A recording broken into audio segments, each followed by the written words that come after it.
काले जंगल का साया। पहला हिस्सा, खामोश जंगल की रात। रात की तारीकी आसमान पर फैल चुकी थी। चांद बादलों में छुप रहा था और हवा के झोंकों में एक अजीब सन्नाटा घुल गया था। करीब के गांव के लोग कहते थे कि काले जंगल में रात को कोई नहीं जाता, जो गया वो कभी वापस नहीं आया। मगर अरसलान को इन बातों पर यकीन नहीं था।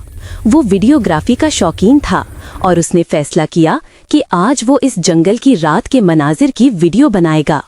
कैमरा, टॉर्च और एक छोटा सा बैग लिए वो अकेला जंगल में दाखिल हुआ।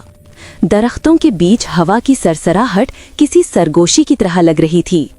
कुछ देर बाद उसे लगा जैसे कोई पीछे चल रहा है।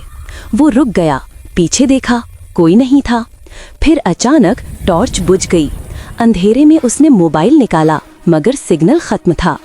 अचानक एक पुरानी कटिया नजर आई। दरवाजा आधा खुला था। अंदर से किसी के सांस लेने की आवाज आ रही थी। कौन है वहां? कोई जवाब नहीं। अरसलान ने हिम्मत करके दरवाजा धकेला।